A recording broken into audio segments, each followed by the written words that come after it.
This is the case of the Norwegian government, as represented here in Canada by Mainstream, using the Canadian legal system to muzzle, to clamp down on global criticism of salmon farming. Cermaq, their lawyers have asked for an injunction against me ever speaking out against salmon farming around the world. They want $125,000 and they want to prevent me from campaigning. It's essentially a gagging order, a restraining order, preventing me from making global statements about salmon farming. We're on day 8 of a scheduled 20-day trial. I should take the witness stand on Friday. Today saw the last of Cermaq's witnesses. There was an expert witness on dioxins, cancer-causing chemicals. And tomorrow, I think they're going to call one extra witness, but essentially tomorrow we'll see the end of their case and the start of our case. So I'll maybe on the stand on Friday, and then I'm calling one witness, Dr. John Volpe from the University of Victoria. He'll be my expert witness. There's been some very bizarre rulings. The judge is Justice Elaine Adair. But early on last week, she ruled that I wasn't allowed to use any statements about Cermaq in Norway or Chile or Scotland. I had to fight the case effectively just on this one company, Mainstream Canada, and one country or one province really in British Columbia. So whilst I represent the Global Alliance Against Industrial Aquaculture, and the cigarette packets, and our campaign was global in nature. It talked about our global ocean and the global impacts around the world in Chile, Scotland, Norway. Of lots of Norwegian-owned companies, I'm being forced to fight against one company in one jurisdiction. So they've picked a venue here in British Columbia where they think the legal system is in their favor. They've picked a ring, a fight, a judge that they think will rule in their favor, and I'm being forced to fight effectively blindfold with one hand behind the back. I'm still going to win, but this is a venal slap suit. This is a venomous attack on free speech. I'm not going to back down, but it is very expensive.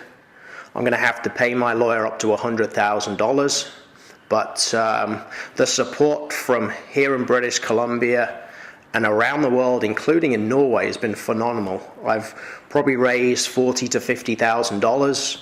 West Coast Environment Law have given me $20,000 from the Environment Dispute Resolution Fund. And just last week, Norwegian salmon fishermen gave me $10,000. So the support from Norway is amazing. And then I launched an online funding tool, GoFundMe, and I think I'm now up to $22,000 on that.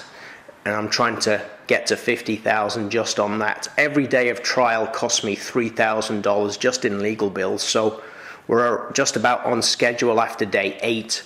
We're just $22,000, but we need to raise more. But I think it's a question of just hanging in there. It's a war of attrition. They're clearly trying to browbeat me to put pressure financially, and they're now bringing in the Canadian government, the cops, and the Canadian Border Services Authority visited me the first day of the trial, and I've now got a second lawyer, an immigration lawyer, and tomorrow morning, Thursday, before court, I have to meet the authorities where they'll give me an exclusion order. They'll deport me. I have to hand over my passport. And when I leave the country, which I think will be scheduled for the 29th of February, I'll be escorted to the plane in with not with handcuffs, but with a person with handcuffs, and escorted directly so I leave the country. And I won't be allowed back into Canada for a year.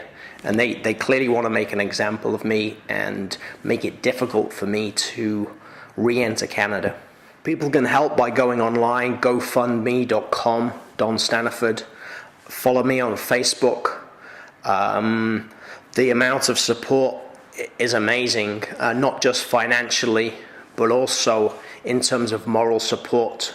And just the notices on the websites are amazing. We're getting people donating $15 here and there. Me and my lawyer, we were having dinner on Saturday, and 3 kind of teenage girls came up to us and gave us $22. And that's, that meant more than $10,000 from Norwegian salmon fishermen. It was amazing, the level of support. And really just fighting the big giant. This is really a case of David versus Goliath, and thankfully my lawyer's name is David, so in the Bible who wins. David slays the giant Goliath. So this is one person and a lawyer taking on a multinational company. Cermaq is owned by the Norwegian state. Its largest shareholder is the Ministry of Trade and Industry. They operate with subsidiaries around the world. So this is a huge billion-dollar company, multinational around the world, with offices in Chile, here in Canada, Scotland, Norway, Vietnam. This is a global giant trying to muzzle free speech. This is a blatant slap suit. When I was sued back in 2005 by Creative Salmon, there's 2 salmon farming companies in Clayoquot Sound, Creative Salmon and this one, Cermaq. That was a slap suit. It took 4 years to fight, and it was revealed to be a slap suit. Back then I was funded by West Coast Environment Law because they viewed it as a slap suit. This time around, West Coast Environment Law are supporting me to the tune of $25,000 so far. So I think it's a case worth fighting for. This is not just about salmon farming. This is about the defense of free speech for environmental issues. And sadly, the defense of free speech is not free. The success of the campaign, if you're being really honest, is because I was sued. In the music business, there's a phrase, where there's a hit, there's a writ. So, it clearly had an impact. I launched the campaign on the 31st of January last year, and 4 days later, the Times columnist ran a story, and it was picked up by the Province and Post Media News across British Columbia. And the BC salmon farmers said the ads were immature and they weren't going to respond. But 6 weeks later, in March, they launched. Cermaq chose to launch this lawsuit. We subsequently found out on Norwegian TV, who broadcast a 5-minute news report just on Saturday, that there was discussions at a high level in Norway between companies, and it seems to be that Cermaq were put up as the company to take this on. And so I think the Gaia campaign had a huge impact, and they wrote a threatening letter to my lawyer, my internet service provider in Nanaimo, and they, within 2 hours in March, took down my Gaia website. But just on Monday, I relaunched the website with a new domain name, Salmon Farming Kills. So that's www.salmonfarmingkills.com. And Gaia, the same address, gaia.org, will be online as well, the same website. So we're back online, we're getting donations, and we're saying exactly the same things. And the report that I was scheduled to publish in March, called Smoke on the Water, Cancer on the Coast, I intend to publish that soon. And really, by launching this lawsuit, I think the company, the salmon farming industry, has revealed themselves to be like the smoking industry, like big tobacco. By being litigious and trying to fight this, I think they've demonstrated that my case is correct. They've proved themselves that they are like big tobacco by going down this lawsuit. They've added an extra chapter or a couple of chapters to my book. And I think they've shot themselves in the foot. We've had media articles in the Canadian press, the Province, Norwegian TV came over, another Norwegian TV crew is coming across, The Ecologist magazine did an interview with me, and now a Scottish journalist has come on to do an article. So I think this is going to go global. The salmon farming industry has really forgotten the first rule of PR. When you're in a hole, stop digging. The best advice is just to speak the truth to power. and don't be afraid to tell the government and tell industry the truth. And sometimes the truth will get you into trouble. But thanks to great lawyers like my lawyer, David Sutherland, and other free speech communities, I think we can fight back. Here in British Columbia in 2012, it's a key moment in the battle, the battle to save wild salmon. Wild salmon are the backbone of the BC coast. They're a cornerstone of the province. They fertilize the forest. They're a whole connecting force in British Columbia. And you've got a confluence of different factors. It's not just salmon farms, which are owned by Norwegian companies. 92% of the salmon farms here in British Columbia are Norwegian. The owner of Marine Harvest, the world's largest salmon farming company, is the 72nd richest man in the world. He's worth $10.7 billion.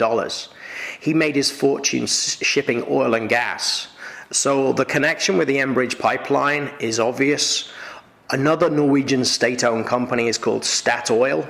And Greenpeace last year did a protest where they smeared the Norwegian flag with oil against Statoil's investments in the tar sands. And we did a protest very recently where we put sea lice on the Norwegian flag.